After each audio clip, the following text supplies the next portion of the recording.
So back to the meeting, we're now deferring the equestrian lease and get some more information for later on in the meeting. So now we move on to 3.1, the Waikato Regional Council long-term plan. It's actually Sean, It's different. Kia ora, Community Board members. My name is Sian Smith. I'm the Council's Principal Strategic Advisor. So this is an information report just to let the Community Board know that the Waikato Regional Council has published its consultation document for its long-term plan. The deadlines for the Community Board meetings meant that I needed to write this report before that document was published. It was published last Tuesday. So I can just give you a little bit more information about what the Regional Council is consulting on, just so you have an idea of the sorts of topics that are likely to be included in a draft submission that the Council will do, and it will be considered as mentioned in the report at the Council meeting on the 30th of April. So this is just let you know what's going on and keep you in the loop about what's happening. So there are 5 topics that the Regional Council is specifically asking for feedback on in its consultation document. Probably most of them we will have something to say about, some more than others. So the first one is about investing more in regional biodiversity, and they're proposing in relation to that to make a small increase in a targeted rate that they put in place for covering the costs of biodiversity. The second topic is about simplifying public transport investment. And again, the proposal there relates to the rates that the Regional Council charges for funding of public transport.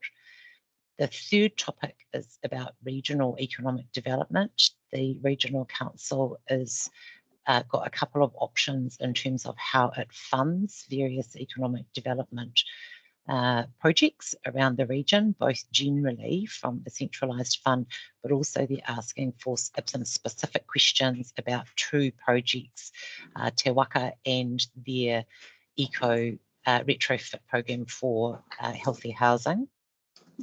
The last topic is about funding for the monitoring of permitted activities under the Waikato Regional Plan. So that's a resource consent related matter, and it's particularly targeted at primary industries, so sort of horticulture and agriculture. Along with the consultation document, as is the case for all councils when they do their long-term plans, the Regional Council has also published some supporting documents that outline in a bit more detail, particularly the areas of what they're going to spend money on in terms of capital projects and other significant operational matters. That, of course, includes the infrastructure strategy, which is, again, something that we are taking a good look at, because that will have some implications for our district. As you're probably aware, a lot of the infrastructure we have, particularly around management of natural hazards, is actually owned by the Regional Council. It's not our infrastructure. So the staff who are knowledgeable on infrastructure matters are having a really good look at that infrastructure strategy to ensure that it covers off the interests of our district. I'm happy to answer any questions that board members may have. Sorry, I think you mentioned there about an increase in the rates to do with public transport for this area. Yep. Oh, sorry. Yeah, so what yes. public transport options do we have here that's going to be increasing in rates? It's not so much an increase in rates. They're asking for how the rate is divided up. So they're proposing a couple of different options for how it's divided up between people who directly benefit from public transport. So you can imagine primarily that is people that live in Hamilton, who have direct benefit from public transport services, and so they will pay a larger portion of the rate because they get the benefit, and therefore a much smaller portion of the rate is spread around pretty much everywhere else in the region. So not just Thames Coromandel, but also Hauraki, the other councils that fall within the region. So it's very, very small. And if you go down to sort of dollars, I don't have the figures directly in front of me, but it's a very, very, very small amount for this district because we don't directly benefit from the public transport. But you know, it is good to see that this is a topic that's being considered by the regional council, because it is something that needs to be looked at a regional level. Yeah, I think it's a good discussion thing. If we don't have to pay for something that we don't use as much of, would be correct. And I mean, you know, probably will come as no surprise that the staff will recommend that we do provide feedback supporting that option that makes the difference. Yeah. Sean, Neil Evans. Kia ora, Neil. Hi. Regional biodiversity. Can you give us an example of how doing something about that in Whangamatā is going to be on the radar, as it were? I'm not. It's just a big buzzword to me, and I'm not quite sure how that translates to you know, actual programs or events or whatever. Nothing that is obvious in any of the documents that is specifically locality related. So this is more taking it from a regional point of view. I see Dean's put his hand up. He might have a bit more intel that's location specific than what I do. But in the consultation document, it doesn't go to that level of detail. Dean, did you have something you knew? Yeah, through the chair, I can add to that question.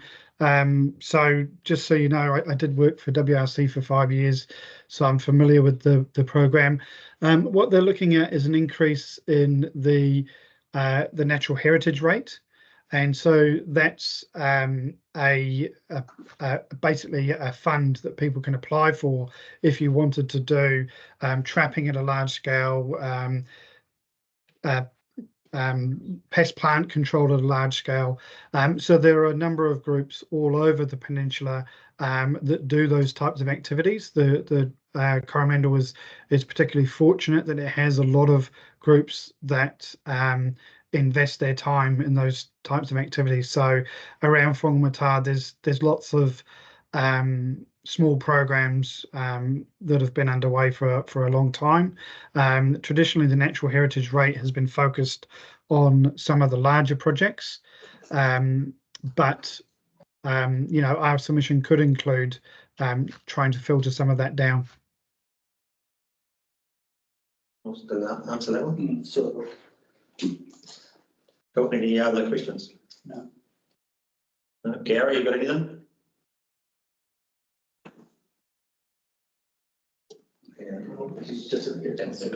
No. No. I was just drinking something. Sorry.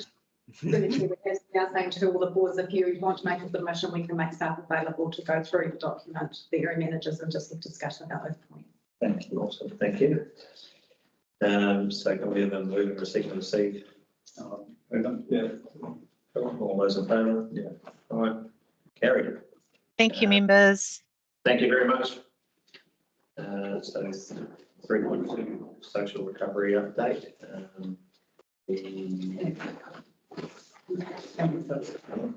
Welcome. Good morning, Community Board, those online. Helen from Community Partnerships Coordinator. I'll take the report as read, but I've got a couple of points just to elaborate on a little bit. The first is that the team, which is myself and 2 social navigators, plus Isla, who's just joined us 2 weeks ago as a cadet for 6 months, is fully funded through recovery funding, so central government recovery funding to support our district. And the work plan we deliver on, which is in the TCDC recovery plan, we've secured 1.54 million of funding to deliver on social recovery actions. So the summary I'm providing to you is fully funded externally, not through ratepayers. So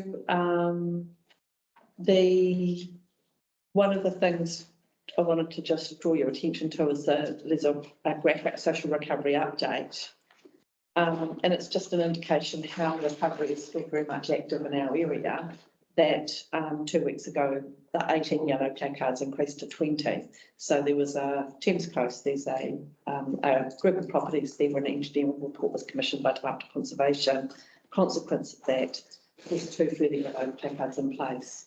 So we still have a significant number really of placarded properties from a year ago where people have limited use of their property or no use of their property. And our social navigators are part of the team that works with those property owners, supporting them. The community resilience hubs are a great initiative. We've got 24 resilience hubs established with 11 further being resourced. So the list there includes those that are in this area. And that's the work that the team, the civil defence team, Kelly and Pam, do a lot of work behind the scenes on pulling all that together. So we're so well placed now for future weather events, having those resilience hubs in place. Apart from that, I'll take the report as read, and if there's any questions. Just a couple of questions. So things like the career roadshow, is that not something that's always existed? Is that just something that's now moved into recovery? I don't sort of see why that would be in recovery. Yeah, so previously it's been an economic development initiative where we had an expo, a careers expo in Thames. Yeah. And this basically it was really just the schools would bus maybe the year 12, 13 students across to Thames, whereas the funding enabled us to take the roadshow to the schools. Yeah. So yes, it's existed, but not in the form that it is now. So we did. That was completely funded and it was really well received. Yeah, cool. So, and you talked about 1.5 million of funding. Is that a year or is that a long-term thing? Oh. Is it going to come again? Or so if it doesn't come again, what happens to all these programs? So the 1.54 million is specifically recovery related. So some of it is central government, but other one is targeted specifically. So we've applied for instance, MPI funding for the resilience program. Red Cross got funding from them for civil defence centre caches, so there'll be a cache in Whangamatā resources to deploy should we have the next event. So the funding is for this recovery specific, and what happens, the idea is that things like the resilience hubs, we're trying to resort up as much as we can while we've got the funds now, because there is no future funding guarantee for any of this. Can I just add a point to that? So just through the chair, with the community development activity, what we found is post-recovery and during recovery, working with all the different agencies has actually strengthened our partnerships. So I'm talking the likes of Waikato, NSD, MPI, Ministry of Education. So what we, as you're well aware, in the long-term plan, one of the consultation discussion points is about investment in community development. And this is what this piece of work is trying to translate into business as usual. So council won't be leading these sorts of things, but what we're finding is that being better connected with agencies, we're able to use other agency money to bring projects and programs into the communities. Yeah. And that's, we're already seeing how well that's working in more remote communities. So we're looking at, in from the Coldwell through the north at the Marae communities, we're hearing more from those people that we wouldn't hear from, and from a more diverse group around the whole district as well. Yeah. So what you're saying is now you've got the 1.5 that you're hoping to tap into other funds as we go through to keep some of these programs going instead of them coming back to being a ratepayers. So an example of that is last year, the Mirror Relief Social Recovery Fund, 300,000 went to 54 organisations, but as part of our recovery initiative, each of those organisations has had a follow-up meeting to say, right, this is a one-off fund.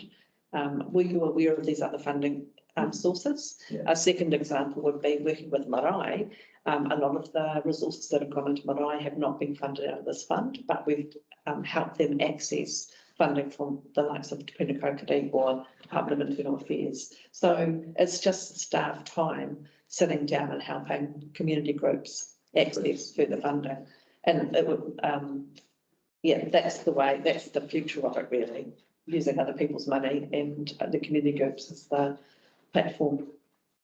So some good may have come out of the storms. Well, don't think we can take public questions on the meetings or we can't. So any other questions? Can we have a chat on the lunch break? No? Okay. So we received, oh, sorry, Gary, you got in there? It's probably amongst them.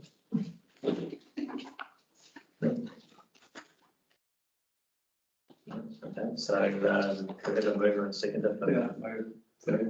Yeah, all those in favour? Anyone? Gary. That is aye. Not there, Gary? So that's all right. Okay, so we move on to 3.3. Also, customer service report. Adriana, sweet, welcome. Good morning, everyone. Not up on here. Yeah, Rebecca's got it. Oh, she's got it, yeah. She'll read the presentation. Good morning. My name is Adriana Santamaria. I'm the customer services manager. I've been working with TCDC for about 2 years now. So the purpose of my intervention today is to give you guys an overview of what is the contribution that our team, that my team, customer services, does for the organization and for the community, and give you an overview of the volume of queries that we have for the period that you have in your agenda, that is 1st of January to 1st of March 2024.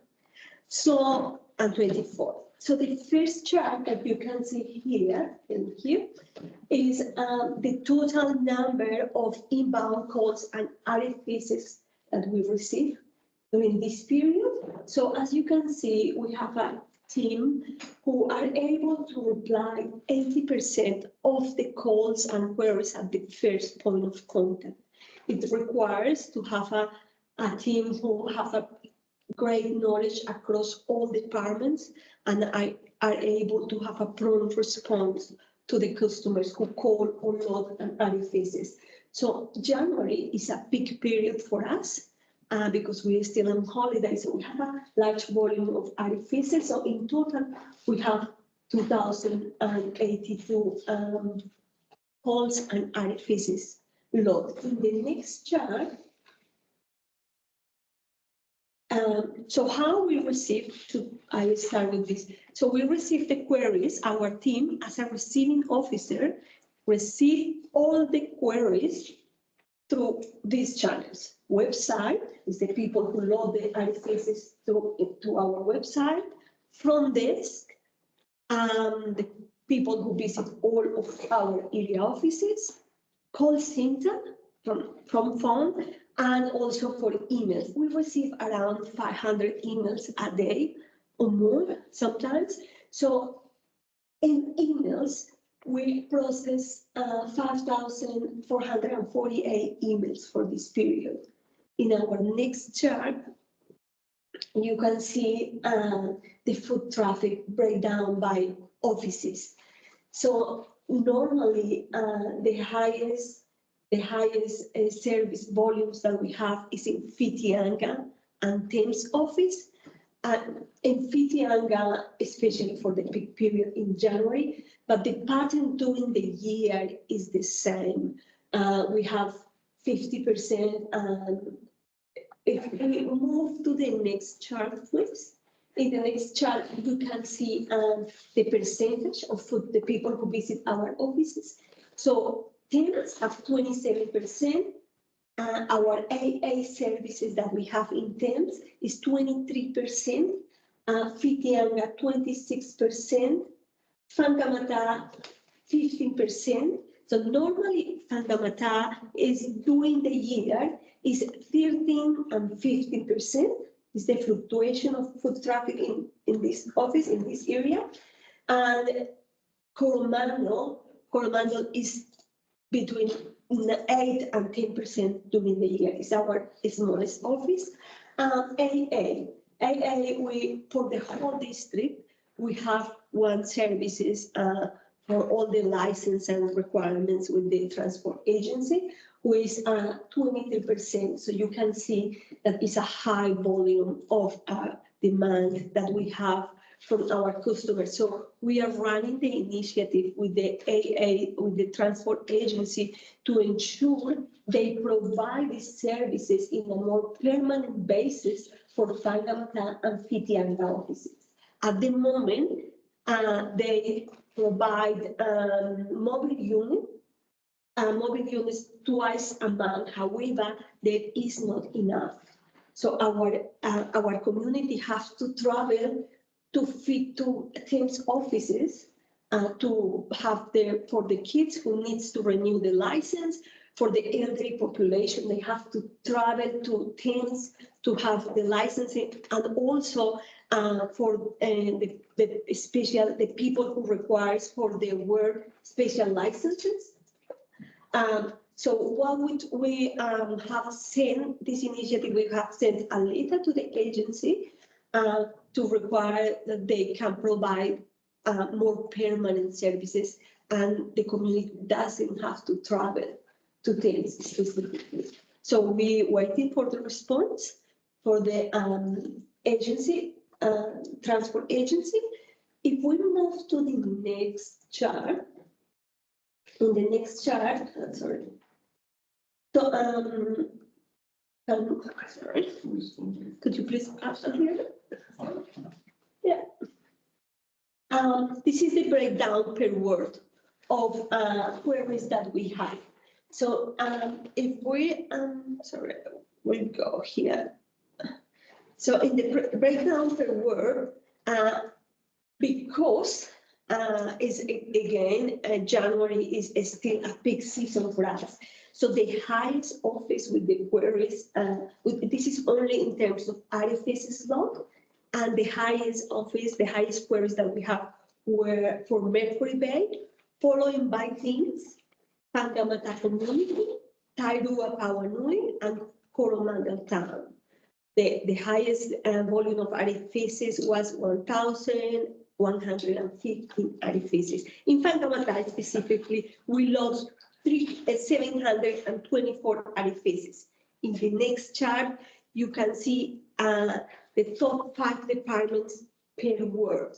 So the top 5 departments in Whangamatā was solid waste, of course, because we start our solid waste transition in August. So the higher volume of queries is still reflected.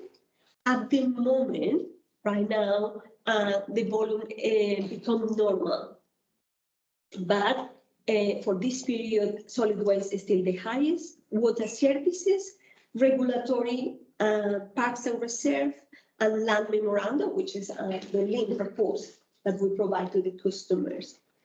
In Tairua Pauanui, basically we have the same departments on the top. We have solid waste, parks and reserves, regulatory, water service. So we have less water requirements than in Whangamatā. And again, lean reports. In terms, solid waste lead all of the departments for the highest queries. Regulatory, parks and reserve, and in teams, one department that we have with the highest queries, different the other departments, is rolling. So Mercury Bay, we have solid waste. We have regulatory, that is dog registration and all of this type of queries, parks and reserves, water services, and again, for Mercury Bay, building services was all the highest queries. In our next chart, we have what happens to Coromandel. What are the top queries that we receive in Coromandel? Solid waste, water services is the highest in Coromandel, which is different to the other words. Regulatory, roading, and parks and reserves. Normally, we've been seeing the patterns of solid waste before the transition for all departments, the highest departments for the peak period. One of the highest departments is all solid waste, regardless that we come into this transition. But here is have reflected the same. Any questions at the moment? Yeah, I do too, you know. But picking up on solid waste, it's the highest, I mean, I don't know if this is a question you can answer, but you might just be reporting on stats there. But I've asked this question before, that the solid waste collection system, in my view, doesn't seem to be working very well. I'm interested to know whether or not our rates or the cost of solid waste is actually being covered within the funding that was set for it, or whether we're going to expect an increase in the coming years, the cost of our refuse disposal and collection and all the wards. So I was thinking this is a question that we need to refer directly to the department. I'm sorry. That's why I did say that. Yeah, I have a question, and again, I don't know if you can answer it or whether it's answerable by someone else in the council. And that is on page 26, you said that there was a letter of support from the Whangamatā Community Board to the AA. Now, I don't remember ever seeing such a letter, and I don't remember ever asking for one, and I wonder if this happens from time to time, that we're not aware of letters going out in the name of the community board, or whether that's an error. I have to go to the. I think I remember something about AA coming up, but I'd have to look back through. I mean, if I've said it now, I'm hoping that we've definitely talked about. Signed a letter because we got the Rebate community because I'll follow that up. Yeah, we can have a look at that. Yeah. I think I do remember something coming up about services. So what was the purpose, just to add, for us to have a formal require for the agency transport? We need to provide a solid data and solid information to prove the need of the community. Absolutely. So probably from this, and Helen was actively to collect this data, how many kids require the licensing for during the years, how many parents have to take the day off, Yes. all of this data. I've got a question. So obviously got all these charts here, they all represent the incoming work and to what areas the whole lot. What I don't see is how many got resolved, like what would be the percentage of all of these coming in, because this time last year, it may have been, I think it was, we had another colourful chart like this given to us, and I believe the success rate was something like 96 or 98%. We were told requested services were sold within a certain time. Has that improved, or is there any data on that all of these here have actually, are being answered? Is there a how many of these have been sold, and how many are still sitting there unanswered? So every single department has the ability to provide in our reports what RFSs are closed or what RFSs is still open. So how it works, every single RFS that you log are built into a specific time frame. Let's say you load an RFS for solid waste, they have a very short time frames, a day. Some RFSs for parks and reserve department have very small time frame or long time frame. Roading have very long time frames, but we definitely, if you are interested, we can get back to you to let you know. Yeah, I think it's a complete RFSs. It's a common thing that the public ask us as elected members is we come from a 60% retired community and they've got time to do an RFS and they want an answer. They don't get it at a certain time we hear about it. So it'd be nice if you could produce a percentage of 80% are answered or 20% aren't. It would be nice if we could. Through the chair, there's a bit about contract management there, because say it's in the roading program, it will be programmed into the roading program, but we don't close it until it's actually done. So it can sit for a while until it's in the program. But if you do have those, we're more than happy to. I just think it would be, because it's a common thing we get asked is, what's that RFS is? Yes. Do they work or do they don't? I know last time we did get that. We'd get something produced to us first. And thank you so much for your question, because it leads me to the next part of my presentation today, which is the RFS project. Thank you for the feedback that you have been provided on these meetings about TCDC get back to the customers when the outcome of the RFSs. So now we have been working and implementing a project to ensure that our customers have a positive experience when they're dealing with TCDC. So what is the project about? The project about is to ensure as soon as RFPs has been complete, customer will receive an automatic notification telling the customer by email, telling the customer your RFS has been complete. If you have any questions about your RFS, please contact customer services. No, but this is only one part of the project.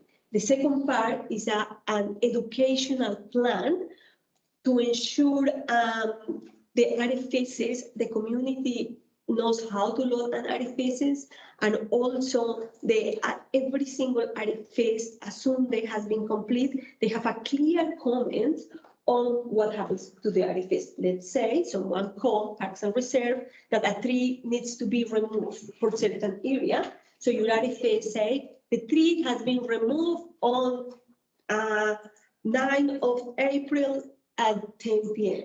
So you load an RFS, you will get, as soon as every department close the RFS, you will receive an email with the automatic notifications. At the moment, we start this, we are just nearly finished with Parks and Reserves. So every single RFS that you load for Parks and Reserves, as soon as complete, you will receive the automatic notification.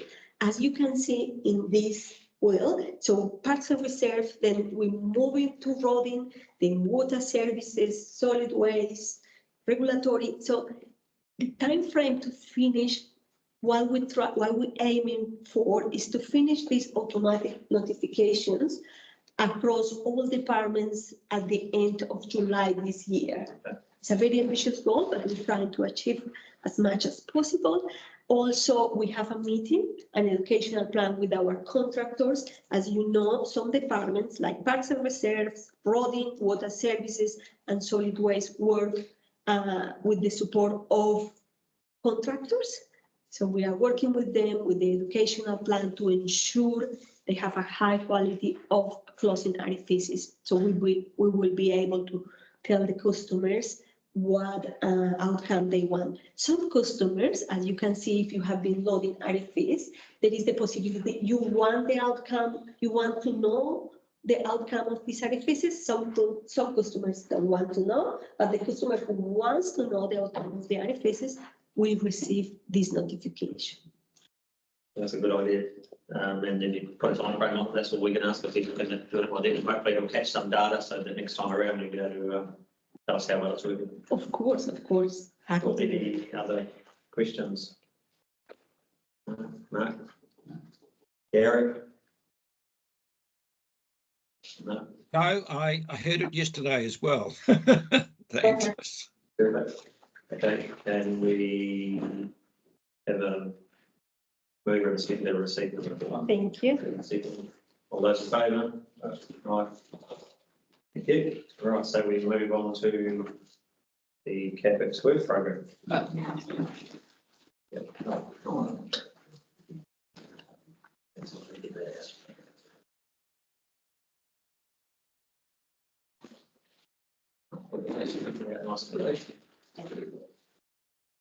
Okay, so would you guys like to just go through this item for item, mate, so we can instead of just jumping in? Sorry? Should we just step through it? Yeah, starting with, do you have any questions or comments you like on the Parks and Reserves renewal of the furniture? No, because that's not the basic existing assets. Yeah, One question, is it including the equipment for and the catering and reserve for the sports equipment or the fitness trail? That renewal, is that in there? Perhaps in this window. So are you able to answer that? The first one is basically the question is what's the $60,000 going for? That's so I'm Lorenzo, by the way, I'm Lorenzo Canal. I'm acting program manager. If you remember Andrew Bowden, that position. I'm going to answer some of these questions. I'm leading a team of project managers for the CAPEX delivery. I'll be able to answer most of these, and we've also got some other staff on the call we can answer. So the first few are sort of reactive renewal maintenance. In terms of so it's reactive. If it wasn't that reactive, yes, it is. But Well, we discussed it earlier on in our board meeting, the need for the fitness trail equipment to be looked after or upgraded, or it looks a bit, it looks. I think in the last meeting it was that's in what progress. We got an update. I haven't got an update for that, but I can get one. Yeah, just said it's part of that. Hopefully it will be, and we can see some improvements in it. Would there be anyone online that would have an update? Because it was a question we asked last time. The Parks and Reserves team, and I don't see anyone online in the Parks and Reserves team, but we've got it down as an action, so we'll get back to you. Yeah, cool. We can do that by email. Yeah, great. Cool. And then we go down to street furniture renewal, so that's what the men should have been doing, is that correct? Yeah. Just several days. That'd be that, or is it that? Once again, I would like an activity, parks activity manager over here, but they're not here. I think street furniture renewal, it must be, and I think that we can see under that is progressing because we can see them as they go through in summer. So car parks reseal, that's pretty much completed, isn't it, which was out here and here, is that correct? Correct. Correct. No, was it? Yeah. All this was repainted. Okay. So you guys got any questions on that? No? And then we go to footpaths. Extensive footpath. Happy with that? Yep. Pretty self-explanatory. Nothing there? No? Street lighting? You have a question? Yeah. I don't know if it probably doesn't come under street lighting, but it's a similar thing, and that is, there's a number of floodlights at the rugby grounds that aren't working. I don't know if that's. And I refuse for the Parks and Services team. Yeah. Just the council own the lights, or was there? Yeah, I think the council do, don't they? As far as I'm aware, I think we do, but if not, then it will be regular. We just. Yeah, I think the council. Into that. So it's a request service, yeah. Yeah. I think the rugby club, yeah, if they need to launch it, I'm not sure they're open, so that can be. Can I raise another matter? In Williamson Park, there are the lights that are there. I've had a number of people say to me, this is a really conscious area that will affect the bird life and the insect life and everything with the lights going at night time. And it just seems to me that there are lighting systems now which are far downwards and softer than the bright ones we have. And I do note that they've been turned on till about 9 a.m. in the morning, so they hadn't. I don't know. They would be reset after daylight saving, I gather. But it's just whether has those sort of lighting systems been looked at just to make the stars a bit easier to see, because that light really blares out there. With those lights have been replaced, and the roading was done a few years ago. Is that My understanding is that those lights in Williamson Park are on the river control street lighting system. So those, we only control the floodlights at the top. Yeah, the key that the switch down there only turns on the floodlights, not the. You're talking about the downlights or the floodlights, Gary? I think the downlights I'm talking about, but they're not very down, they're shiny blue. Yeah, they follow the road around and they come on and off with the street lights. So that's my understanding, but we can check into that. Yeah, okay. Cool. Okay, so we're done street lighting. So now we're up to the NIVCU construction. Questions on that one? It seems to be like an increase in costs with all of these things. Is the council able to say, look, here's the money for this project. This is the project. We want someone else to do it, and someone else might come forward and say, yeah, we can do it for that, even though the bigger companies say, no, we've got all our overheads and we want to charge you a lot more. I'm just trying to say, we've got there's always this cost plus mentality, and I just wonder if council, because of its bargaining power, can say, no, look, if you want the job, this is the amount, you do it for that, or forget it, we'll get someone else. Yeah, well, obviously, the tender process on how it works. There's a tendering process, so Yeah. we're specifying what the requirements are, including the scope of works and the health and safety and the P&D and set up, and if there's some temporary traffic management. And we do go out to reputable firms, as opposed to someone who's not set up for it. Yeah. And in this case, the tender's been over budget, and they're going out again. But we have noticed a lot more competition recently due to the downturn in the economy. Yeah.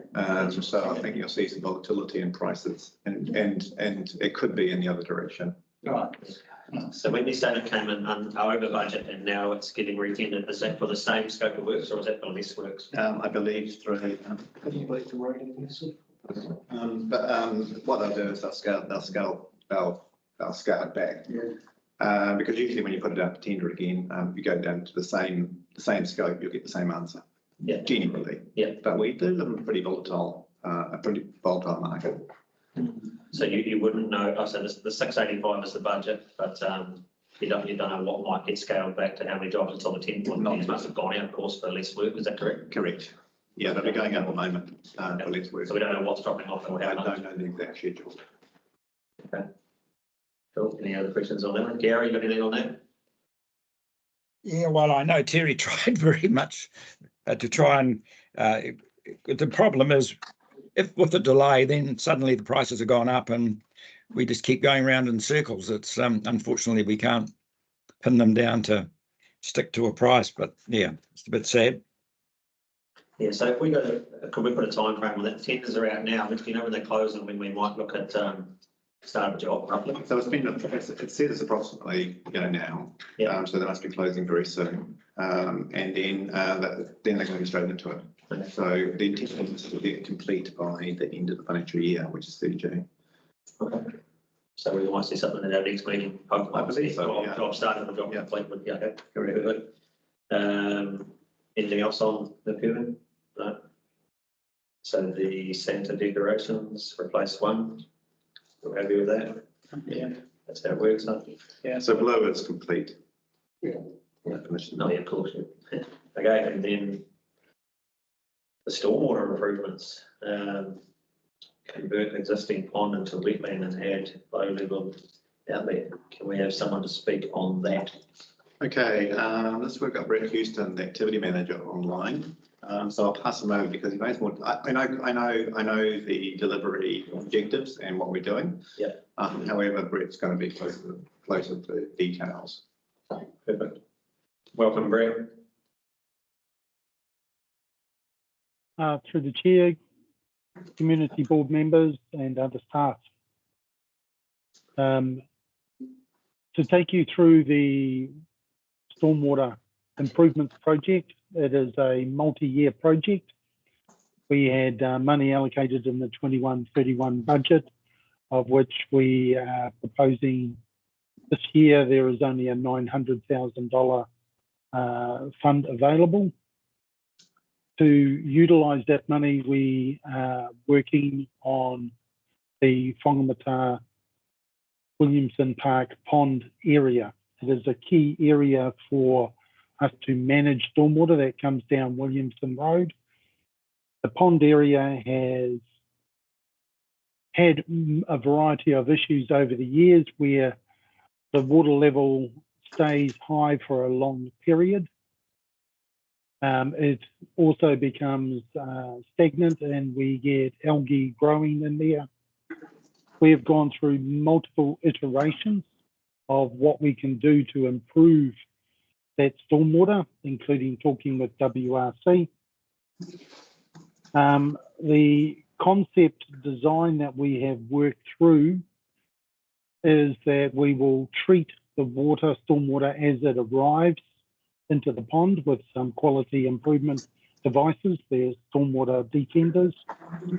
Then we would, again, treat the water as it goes through the pond area and then discharge it through a diffuser type arrangement through the existing weir.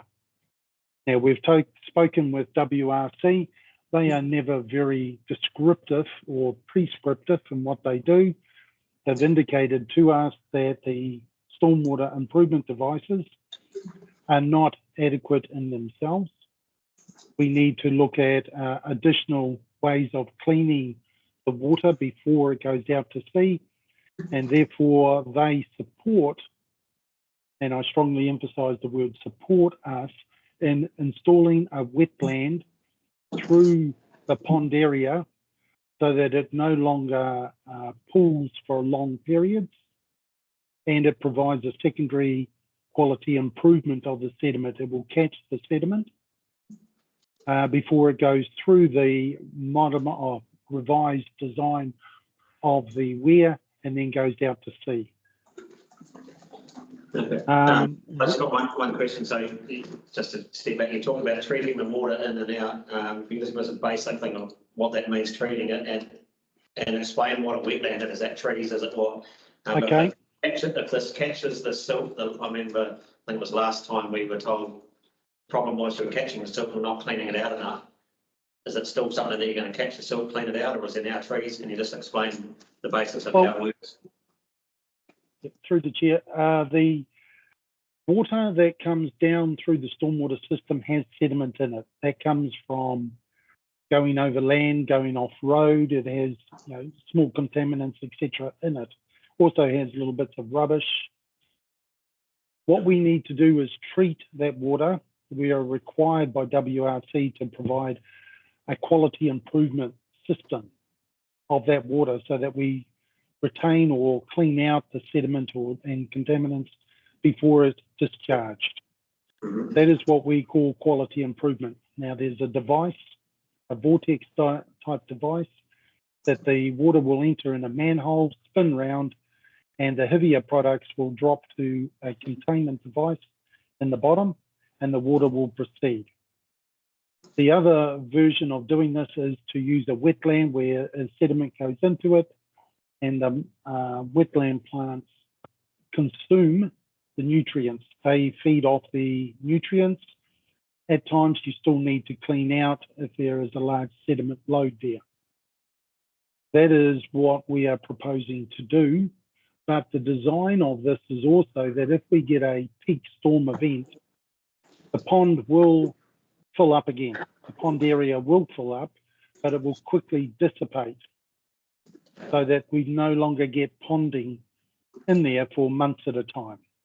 Currently, the way the pond is operating, there is a hard layer in the base, and we have cleaned it out many times and probably made it a lot deeper than it should be or was originally designed. And that has become quite impervious. So the water does not detain or detent down into the ground very well. It takes quite a considerable time. This way we are allowing the plants to handle normal flows, normal little storms or water flow through the stormwater system. Excess flow will then go through and out the weir system and out to sea. That is what we have been proposing. What does a wetland look like? I'm just going to pull up. Bear with me here while I get the drawings up. I'll just share my screen here.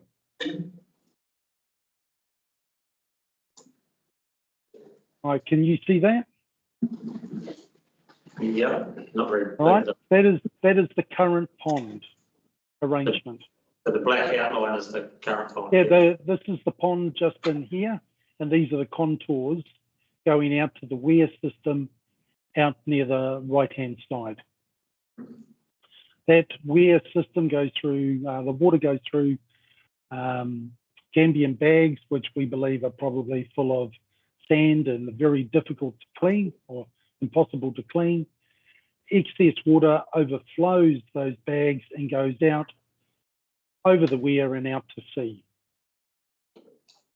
What we are proposing is a system of little areas, and I'll show you that in a minute. So the water still proceeds into the pond here, These are the detention devices, the stormwater defenders. They work in a triangular system so that sediment can go into them. But if you get an excess flow, it bypasses them and goes straight into the pond. And then we have an arrangement coming out. So this is the pond area here with a wing wall. This is the pipe that goes through to the weir, and we diffuse through the bags there and then out to sea. And the whole aim is that this is designed to prevent scouring of the beach as much as possible. But when you're in a major storm event, potentially this water will still flow over the top and flow out to sea. So it is no different to what is currently happening. We also have a WA stop device at the end of this pipe, which prevents seawater back charging into the pond. In a big storm event, yes, it can overflow, but we have put in a scruffy dome here to try and collect that water and allow it to go back out to sea rather than working or affecting the pond. But the plants in the pond or the wetland area will be purchased to be more sea water resistant than normal plants. Sorry, just a question while you're going through it again.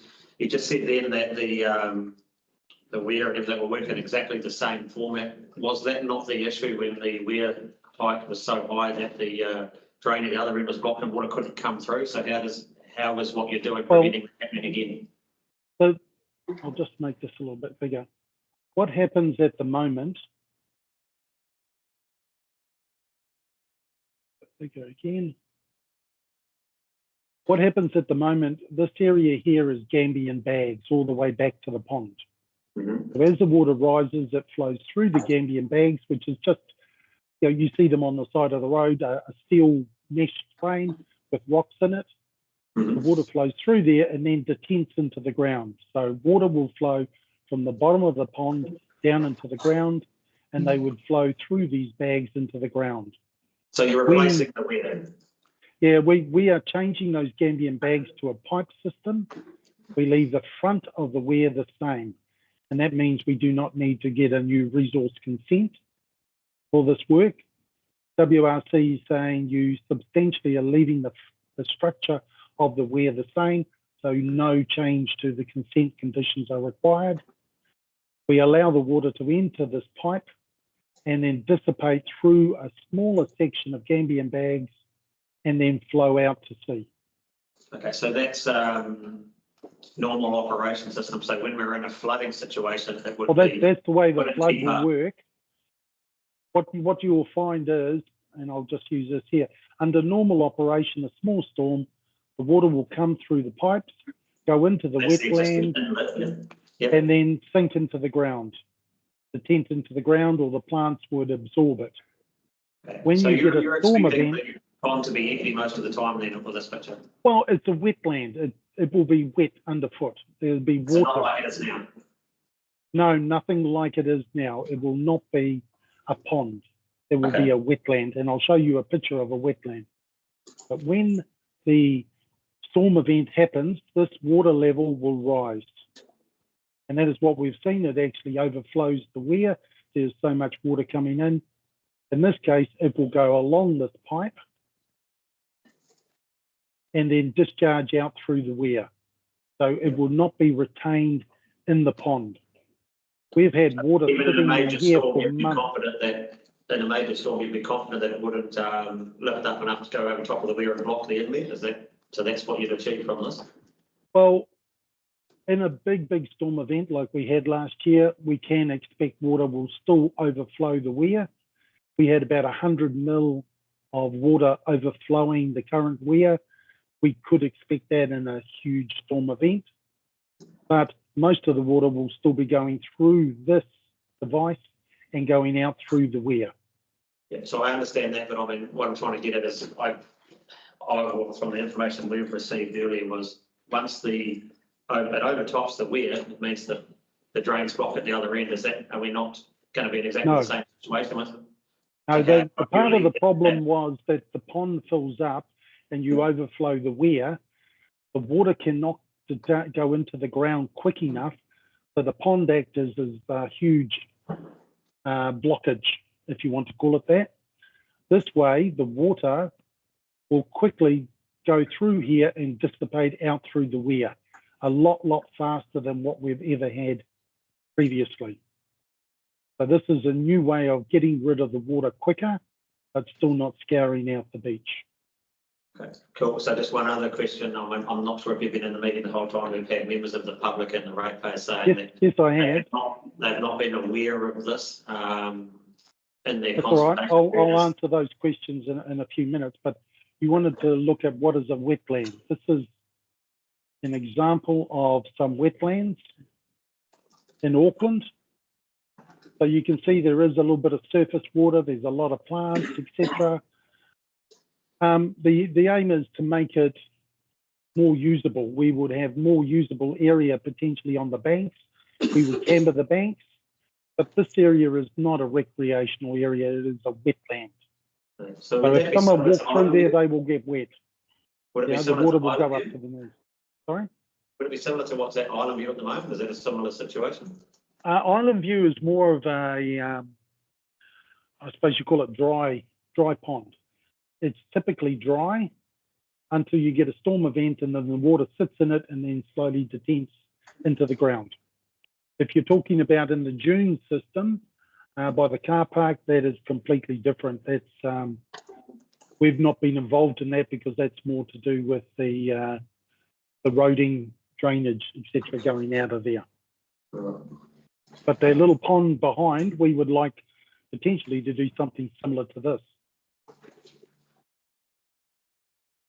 Cool. Any other questions? Yeah, I don't think so. Mark Curry here.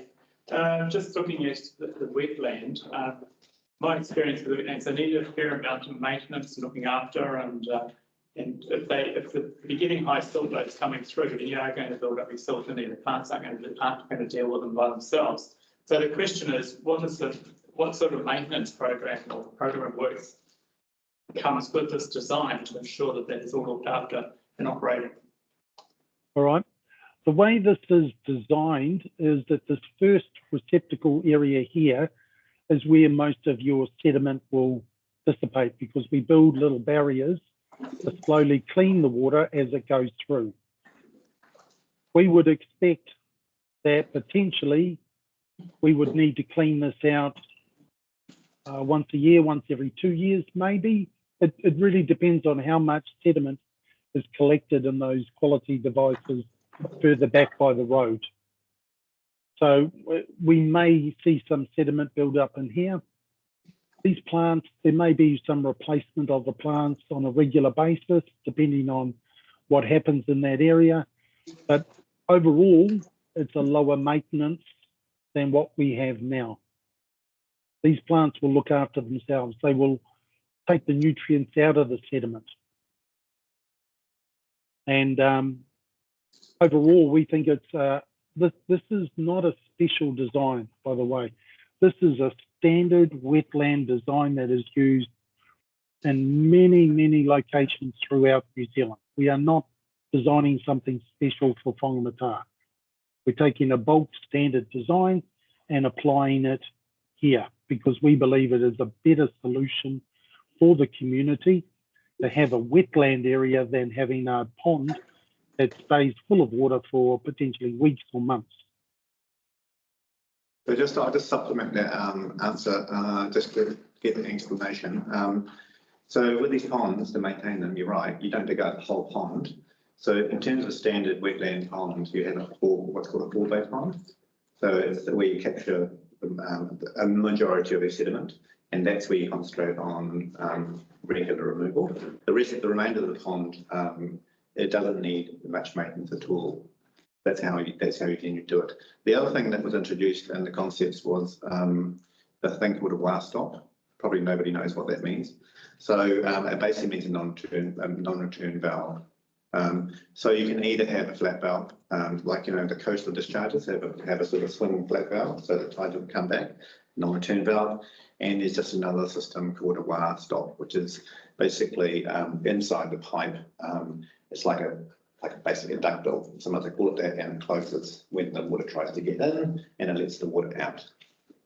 So the big change here for the That's on outside, the inlet of the on bottom. the outlet, on the outlet, B side. This So is, this big is just change- shown here. This is where the pipe, actually, if I go back to the weir system, here, it'll be situated in here.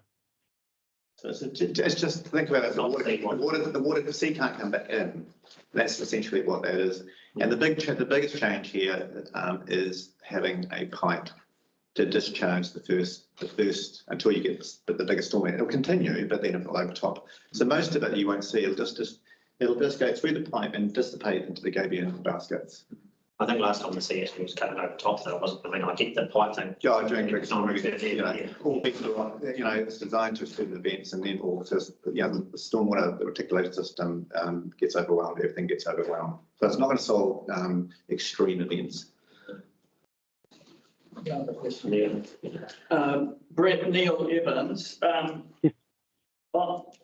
have a concern at the lack of engagement or working together with the Whangamatā Ratepayers Association working group. It seems that there are a number of experts in that group, and they have given their time and availability. And I understand that they're having trouble, getting their ideas and working relationship to such a point where the council is even taking notice of them. And I just would like to hear your response to their concerns. Yep, that was the next part of my discussion. We have several members of the community involved. We have 3 Ratepayers Association members. We have 2 from our local civil contracting company involved, as well as then our consultants and TCDC staff. So it's quite a mixed group, and there is a wide variety of experience and knowledge in there. For example, on the Ratepayers group, Ian and Rob are there, and there is a 3rd member, Eric Thorne, who is an ex-civil engineer from Opus. Highly experienced in stormwater systems. We have gone through these design concepts or ideas over the last 3-4 months, and while we couldn't issue drawings to people because some of the drawings we were coming up with are proposed tender documents, they cannot be released because that is commercially sensitive. If that got out into the community and were then given to, inadvertently given to contractors, then they would have information. So we couldn't release those. It is only in the last week we have finalised this design to the point where we can now develop these concept designs that can be public released. We had our last meeting, I think it was on Wednesday or Thursday last week, as a design team. And these drawings were issued to me yesterday afternoon, and I've then released them to the team as concept drawings that can be used out in the public to talk to people about what we're doing. So there is commercially sensitive information we cannot release. That is the same with some of the reports, and specifically the flow model that we have developed for Whangamatā. The flood model has very detailed information of levels that residents could expect at certain areas based on a storm event of a 1 in 10, 1 in 20, 1 in 50, 1 in 100 year. We have learned from other councils that that information needs to be released correctly through a communications plan. Now, we have been working with council, full council, in a workshop several weeks ago. We held the last one, of which Gary and Terry were both involved. And the aim is that that information will be released, but in the correct way so that people are aware of all of the information and how to use it. That is not something we can release to members of the team. We can talk about it. We've looked at 1 or 2 drawings from it, but we cannot release that information. That would be not prudent by the council to do that. There is also the stormwater master plan was raised. We are going through the process of developing that master plan. We have split the area into the Whangamatā area into 11 areas, work areas. We have decided that 5 of those are critical areas, and that is the decision council have made.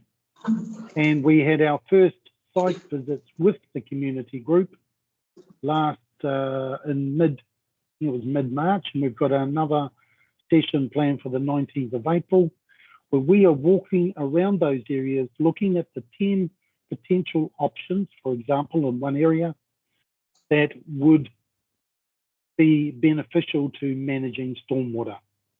The team then discussed that and are recommending to us that there's 4 out of those 10 that should be put forward for involvement in the long-term plan work once the long-term plan is agreed. So we are working through that process. So we cannot release the stormwater master plan until we've finished finalising it. We are only just starting that process. Yes, things have taken probably longer than we would like, but it is not an easy solution to do stormwater management in an existing township. We are also doing this in Matarangi, Cooks Beach and Austin Drive and Whitianga, and we're having the same issues. There are complicated designs. It was interesting to mention about the cost. There is I think in the LTP 1.2 million set aside for this year. This Williamson Park is not costing 1.2 million. I can't go into what the current estimate is because again, that's commercial information on the tender. But we have proposed that that is where we will be spending most of the money, and any money left over will be carried over to the next financial year. And the last thing I would mention is there has been some concern made about from the community team members about decisions. Those decisions are, how can I call it? We are trying to get involvement from the community on our proposed designs. So we are putting those designs and we have released those drawings to be used in our meetings. We can't allow them to be taken away, but we are looking at those drawings as part of our meetings. We are trying to get input of clarifying, reviewing or modifying those designs. And yes, there are agreements and disagreements on the designs. That is part of the process. To give you an example, on the Williamson Park pond design, we've had 2 residents disagree, 1 resident agree. We've had 2 local civil contractors agree, the 2 TCDC staff involved have agreed, and the consultant has agreed. So basically, we are taking that as feedback to allow TCDC to make the decision to progress with a design. There is no responsibility coming back to the community board members or expectation on them that they will be held responsible for those design decisions. That is totally council's decision. But we are getting the input from the community to be involved in that. While there are people who disagree to it, it's part of the process, I'm afraid. Yeah. I'm sorry, Brett, I just have to stop you. So we've been going along with the 2 hours, so we need to take a 10-minute break, and I'm sure there's going to be some questions when we come back. Yep. Unless everyone wants to just carry on.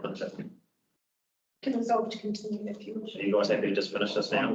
Carry on. Have a talk about it and come back, or you want to? No, So can we just have a mover and a seconder to extend the time? Extend it to Yeah, I've got about 4 questions arising. So you're happy for it to carry on to having a break?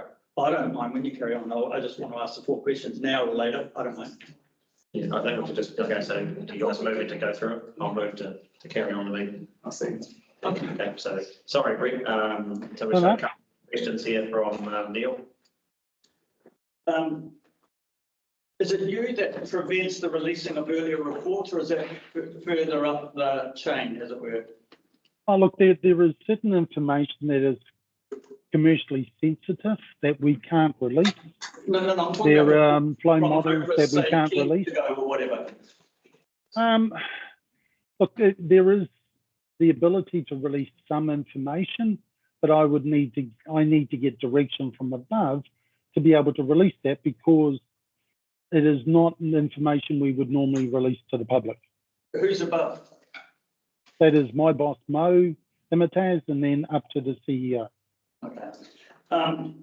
Secondly, Sorry, Neil, I just want to ask a question on that. So when you're saying you're not releasing it to the public, you're now talking about your stormwater group. Are they just public, or are Well, they are considered, those community members are considered part of the public. Okay, so there's no non-disclosure or something they could be signing to say anything like that? Is that Well, that is where I need to get some direction from council on, am I able to do that? Yeah, I think it's hard for, this is just from my side of it, it looks complicated if you have them in there to seek advice and seek public consultation, but hold documents, or as in this release, an answer to the problem, I suppose, without their input. Yeah. Now, this is just from our side. You know, I mean, we're new to this today. This is the first time we've seen that stuff, and I get that. But I think the people that have been working the whole way through this for you probably feel quite different. And I think the matter could be handled by confidentiality agreements and non-disclosure clauses in that, and I don't see why that would be a problem. One other question, you said there's a master plan for Whangamatā with 11 areas. I take it because you're wanting to deal with this Williamson Park, is that number 1 on the priority, or is it just most convenient? It is one of the areas, critical areas, and it's a part of the work that we have progressed a long way to resolving. So we want to get that done. The aim is that this Williamson Park modification is done by the end of June this year, to be in the financial year. And my understanding is Ian Holyoke's an expert in these matters, and he would say that wetlands don't work. What's your comment on that? I would say that Ian has quite a bit of knowledge, but he is not an expert on wetlands. I wonder if Ian could respond as to why it wouldn't work. Public speaker can't, sorry. No, okay. Maybe they can discuss it at the next meeting. Just the general comment, just backing it. Wetlands, this is a standard best practice option. There's nothing unusual about it. It's a standard practice. Yeah. So for start, you guys are confident that this you're not going to solve the whole problem, but you guys are confirming that this option is better than what's there at the moment and will solve what 80% of the problems, 90%. Is there you must have a target rate of what you're trying to achieve there by putting in a wetland. We believe it will alleviate nearly all of the issues that we have there. In a major storm event, nothing is going to be perfect. But in general, for more minor storm events, yes, this should work perfectly well. So this was the wetland idea came out of was the best out of several ideas, or was just the one that's come forward, or was there other options that you looked at? We started off as a dry pond.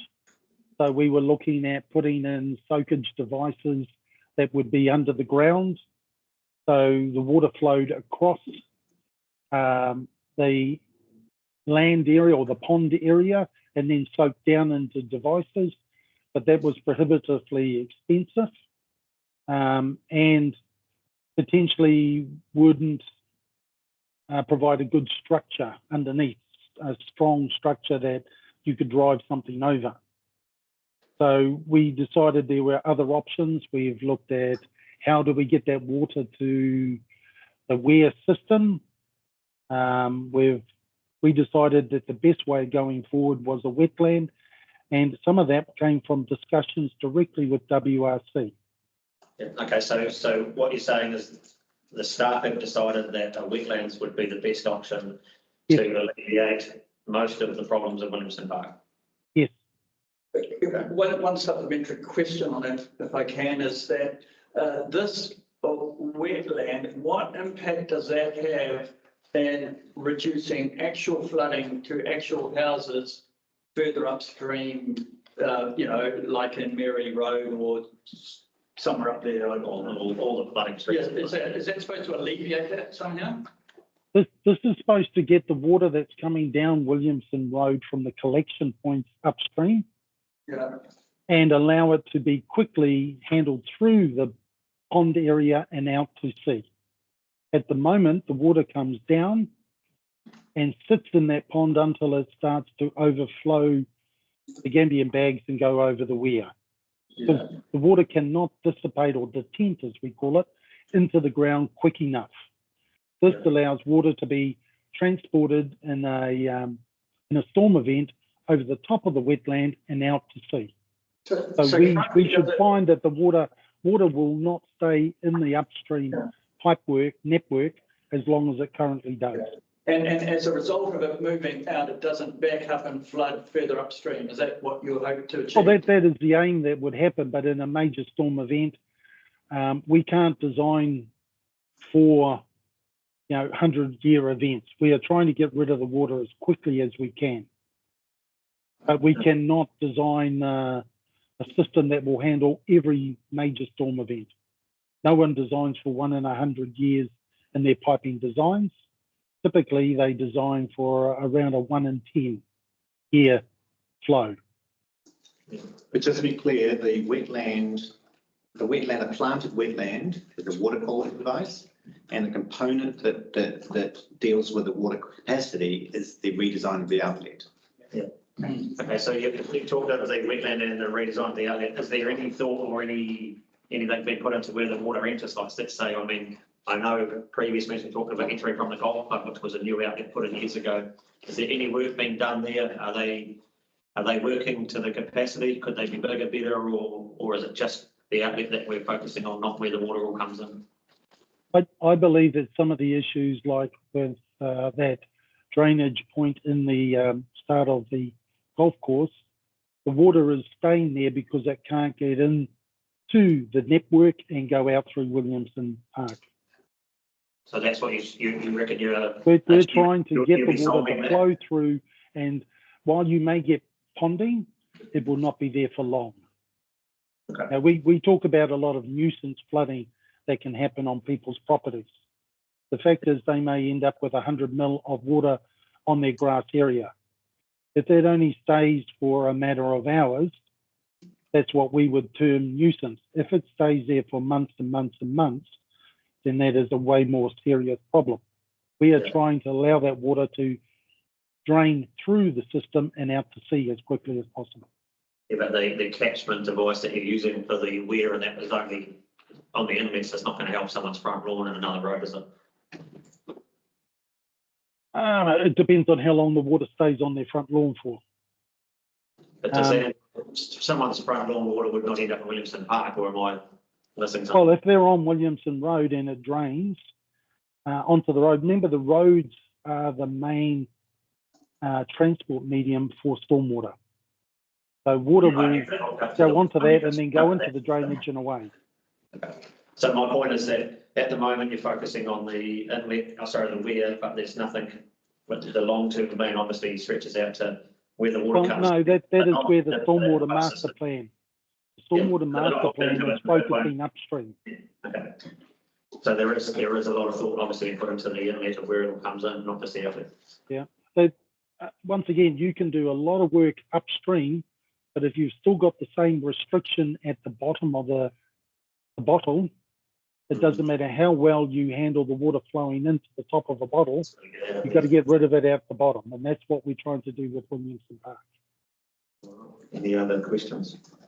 No, I think the weekend idea is a good idea, and the big improvement is going to be everywhere and letting the volume forward flow out. But I'd still like to see a maintenance program as part of this piece, so that people are aware of what's going to happen. Even if it's an inspection and a report back to a working group, or back to the community board that's going to look to this. Because we had rain a couple of weeks ago, quite a bit. It was short rain. I know that the sumps are all filling up again with sand over the summer, so we had a non-quite dry summer. The car parking in the interior was flooded again. Maintenance of the asset is very, very important to reducing the impacts in storm events. Good point. Yep, right, so Gary, have you got anything there? Just Tim, yeah. What I'm just wondering about is, for this to work, it all needs to be completed, doesn't it? And what guarantee have we got it's going to be completed by the end of June?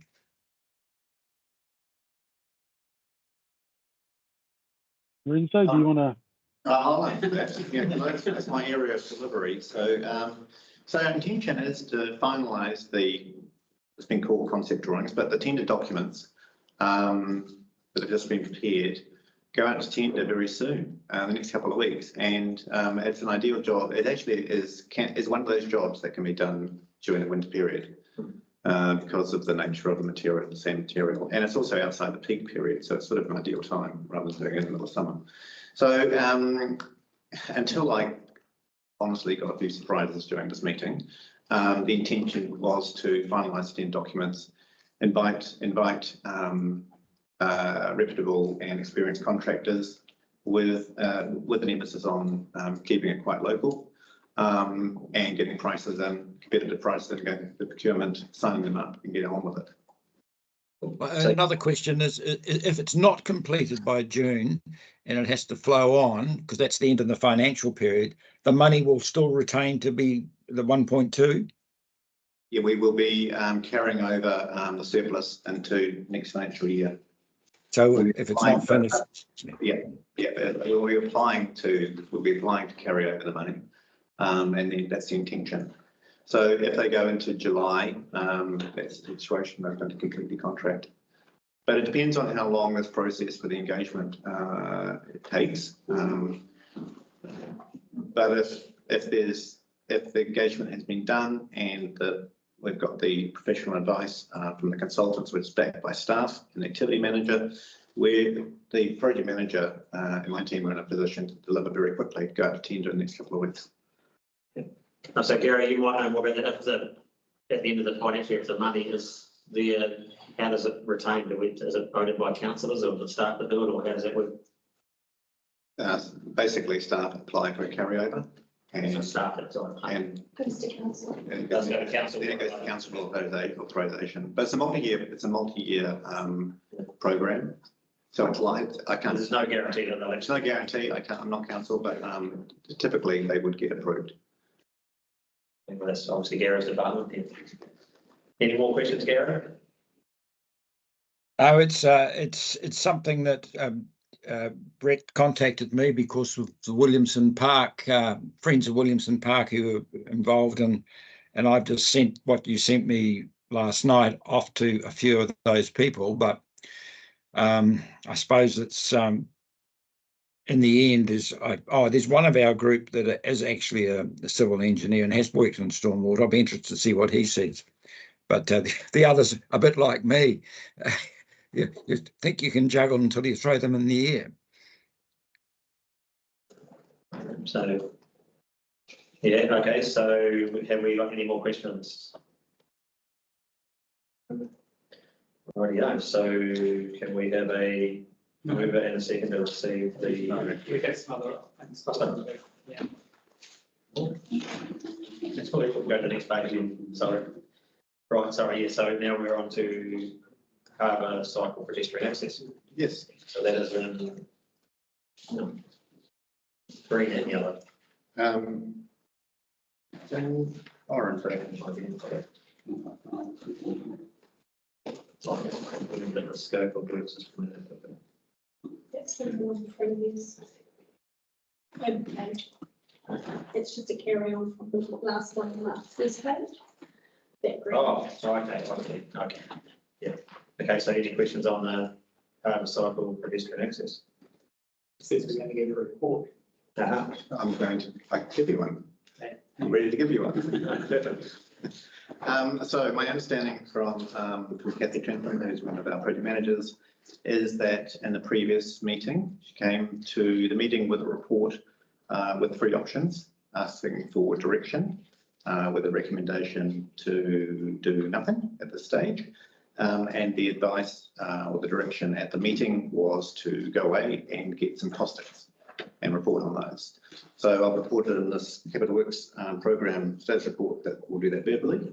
I'll do that now. So you're obviously all familiar with the project and the section. Yep. Yeah. Okay. So so we've gone out to a pretty well-known, experienced contractor in this field, Walkway Solutions, and got some physical works pricing for both the walkway for a 70 linear metre stretch at the bottom of the stairs, 1 metre wide with a gap 20 track mix. He's given a price of 17,204. That excludes obviously excludes GST, but it also excludes anything to do with finding any archaeological issues or midden or consents, and there's no staff time in there. I think it'd be prudent to budget 25,000 as a budget if you were going to go ahead and put that in. That's that one. And then the boardwalk side of things, the Walkway Solutions quote is 52,117.57 cents.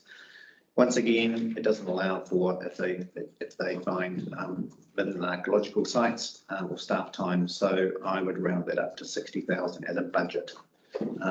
So yes, those works can be done.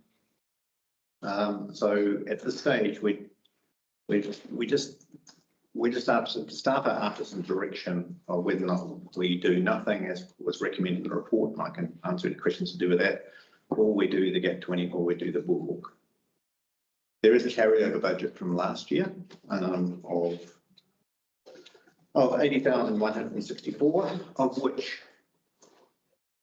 0 has been spent. Yeah, or everything. Yeah, I think go ahead with the gap 20. I don't think you need a boardwalk for that area.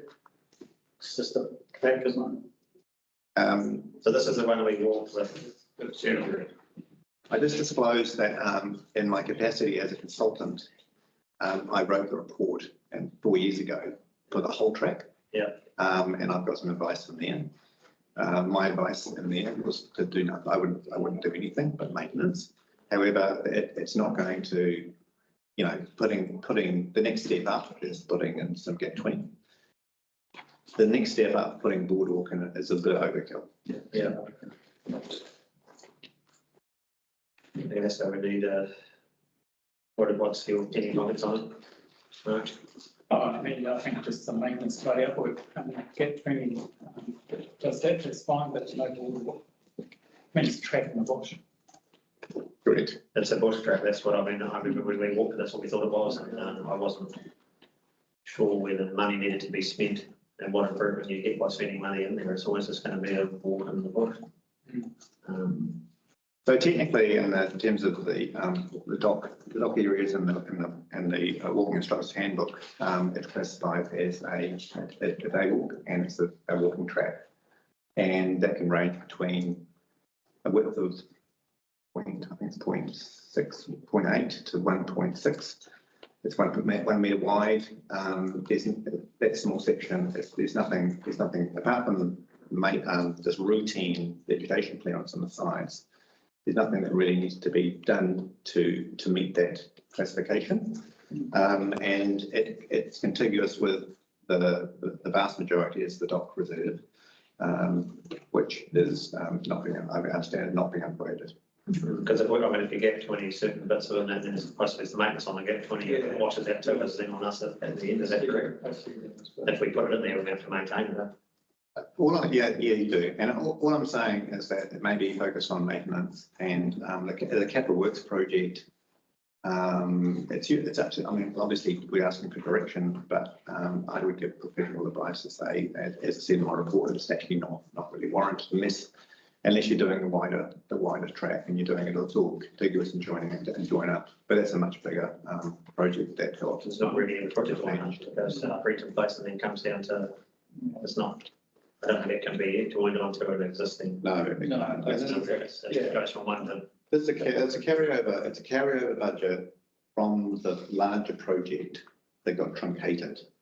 So the stairs got put in, which is, that's the most sensible and practical place to put the investment, because that improves the access. And you may have experienced some big, some washouts and floods, but that's sort of standard maintenance issue. So I mean, a GAP 20 would, if you had it in there, it's often having to replace it, where if it's a track at the moment, yeah. Yeah, fair enough. I don't know if you guys have a thought on it. No, I'm happy to just, yeah, at least do some maintenance length of the track. Yeah, so we'll spend, An outdoor bush track. so our intention is to spend $0 in CAPEX. Yeah. But if it gets overgrown, that would be maintained under the just normal. Correct. Parks and reserves, isn't it? Correct. Yeah, correct. And we can follow that up. Yes, and maintain it as per, say, outdoor walking track through parks and reserves. Correct. Yeah, sounds good. I think we're happy with that. Yeah. Okay, and then we've got the dump station. That's the Okay. final one. Of course, we'd like to have all these finished and done, but it's better to have sort of realistic expectations. So we've engaged House and Grierson, who have done these designs. There is a guideline, and there's been a report on the locations. That's all nailed down, and we understand the guidelines and the advice and the technical standard from the Motor Caravan Association. So the detailed design is actually doing the specific design for the area to make it suit. And then we'll go to tender. So House of Grierson, I mean, region are busy on this. So they've given us advice that's going to be ready for tender by June. I have made it clear to them that I want it earlier than that, but for expectations for the public, let's say June, and then we'll go to tender, and the expectation is that it will be completed by October, because we really need to be in for the busy period. Yeah. So while it's a slow period, from a tourist point of view, let's get the work done and then and target that. Do you expect that there's enough money to do it from the government? 700. We don't know yet, to be honest. I don't know yet. However, I don't know. I'm not going to answer that question. There's some pretty substantial money there provided as part of a suite of a wider funding. There is no funding. Well, I think, I pointed out to you earlier on before the meeting, we had a presentation of August last year, which was presented to us. Told us, there's looking at different options and where to put it. I believe, we were told it was going to be in by the previous summer we've just had. And it was to fund that it was all done then. So it would be nice to hopefully stick to it being in before this Christmas would be great. I think the massive difference is that we've got funding. Yeah. And we had it then, I believe, when we were presented that. It's probably not in there, but is there an update on the toilet bed? Yes, it is in here. Oh, it isn't. Yeah, I must have missed it. Yes. It was one of the first ones, Port Road Public Convenience. Who's that? The third one down, I'm working to a different. We've got third one down. But anyway, we definitely we're going to. Oh, yeah. It's number 3. Yes. Design. Same song. Yeah, we've got the same one. I'll Tenders for. In fairness to you, I've received 2 copies and they're different. Yeah, Well, that's right. That's what I would have brought up. Oh, that makes it interesting. Yeah, we've got The one on the agenda, the one on the agenda has it as number 3. Yeah, that's right. Okay, that's all right. Oh, yes, so we'd definitely like to talk about that. All right. So that has got that's got TIP funding as part of the suite of toilets. The difference here is this will be a refurb of the existing building. I'm aware of the lack of fire rating between the 2 buildings because it's contiguous. And we're in the process of engaging a local architect to start working on that design. So no design has been done to date. We are briefing a architect with the associated special services like fire rating and structural and utilities. And I maybe have been working on that instead of being in the beginning of this meeting. Okay, so I think the question we had in the previous meeting was 600,000 has been granted from TIP funding. How does that figure come about? If you have a plan or a drawing, how do you apply for 600? And will you be spending 600 or are you? I mean, the question we had last time is we were told exactly this, they were replacing, I think it's 6 toilets in here on, putting a firewall and the cost was 600. What we're going to get from the public is, you know, are we spending $100,000 per toilet or how? We need answers on how the 600 came about and whether we're spending it all or if it's TIP funding and you spend something to give it back or is it spread out? Or? The funding application was put in haste. Yep.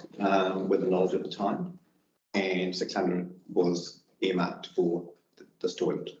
Yep. That's about as far as it goes. So that's quite granular. And then what we have to do now is do the detail. Yep. So if we don't spend the 600 there, is it something that can be spent elsewhere, or is that it for funding and use it in one area? Or can that? We can specifically request MB for a redistribution of funds. Yep. We haven't done that yet. We don't know what's going to cost. We don't know what's going to cost. Okay, so the process is you just go and apply for something. So we're a rough figure what you think, and then we work out from there. And the benefits, and there's a number of conditions. One of the conditions is about consent. But basically the reality of the situation is we've got $600,000 of government money, MD money, to deliver a refurbished toilet next door. Okay, and like I say, I think just thinking of the questions we may get from the public when they hear we're spending $600,000 to replace it. It's not a replacement. I mean, it's just a replacement. It's not brand new toilets. But the other ones we've had in town cost nowhere near that. And they were full toilets for all of. We've got a $600,000 budget to do it. It doesn't mean that's going to be the actual cost. Okay. So until we get some pricing and planning, I suppose we'll just wait and see what happens with that. Yeah, the budget. And I'd rather have a $600,000 budget than a $300,000 budget. Oh, most definitely. Like I said, it's not a bad thing we got the money, but my point is for us as elected members, we have to answer to the public when the money gets spent, whether it's TIP funding or council funding. They still ask the same question because they don't quite understand how that works. Correct. So we'll have more answers hopefully. So the intention is for a refurb of the existing building, and we're going to sort out some of the problems such as the fire rating, so that the risk of fire to this building is. Absolutely, it's all doing. Yeah, this makes sense. It makes sense to do it also. Okay, so maybe at the next meeting we will have more updates. It'll be in there. We may have some pricing and some quoting on. At the next meeting, we'll have 6 weeks. We'll have an architect involved and we'll have some concepts. Perfect. So, yeah. Thank you. Any other questions on that one? I think that clarifies that. Yeah.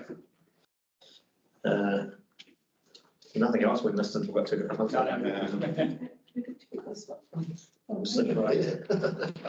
I came in my pack. Right, okay, so we can we have a mover and, oh, sorry, Gary, have you got anything else? Not on the work schedule thing, no. Okay. So can we have a move and second for the, saying two, all those in favour? Right, and now we're going to CAPEX. Oh, sorry. Oh, actually, down here, sorry. Oh. That's all.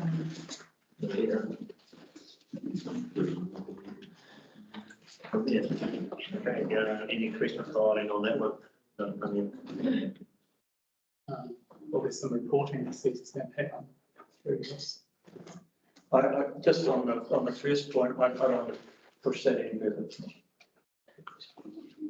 No, it's going to be a networking meeting, which will be in 15 minutes. Oh, okay, sorry. Okay, and then anything else you want to question there or will be answered? I mean, obviously the other ones are networking meeting, so you guys happy with that? All the answers in there? Sure. Okay, so mover and seconder. To receive that. Move second. All those in favour? Right, Gary, have you got anything else with that one? Sorry. No, thank you. Okay, and then we got a chairman's report. Can I just make a brief comment? Dave and myself are one of very few people in this country who had the same operation twice. His was successful yesterday, and he hopes to be released today, so he's feeling a lot chirpier. That is awesome. Thank you for that. That's really good to hear. Because we need him back here. Cool. So the chairman's report, take that as read. Yeah. No comments? No? All those in favour? No, move for second. I'm supposed to take you two again. Yeah. All those in favour? Aye. And so we're going back to do the Oh, resolution. yes, now we're going to get back to the pony club. We're just going to bring it up on the screen.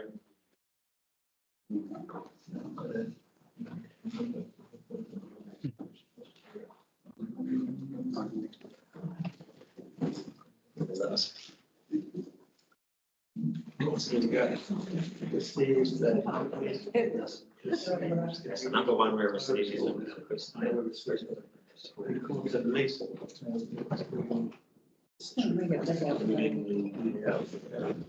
yeah, is there a 3? Yep, yes, there is. Good. So that's asking for expressions for that. So yeah, the shed, yeah. We don't own the shed, correct? It'll be quarterly, yeah. Quarterly shed.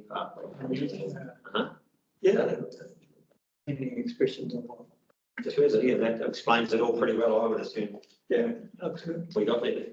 But what's the last word? Expression of interest should be, I think it's further down on the next page. Oh, Yeah. Oh, interest received, yeah. Can you see that there, Gary? You happy with that? Yes, I can see. It looks like Ari's been working pretty hard. Sounds good. And others? Okay, so then we got there with that. Okay, are we happy with it? If we are, can we have a move in a second? I'll move it. Second. And all those in favour? Yeah. Aye. All right, so we close that one off and we close the meeting off, correct? Okay, all I will depart and I'll leave you. You're having your neck working or not? Yes, we are. Yes, Oh, starting in 10 minutes. okay, well, I'll let you people enjoy that. Bye-bye. Thank you, Gary. Thank you, Bye. everyone else online as well. We got there. That's part of the progress. That's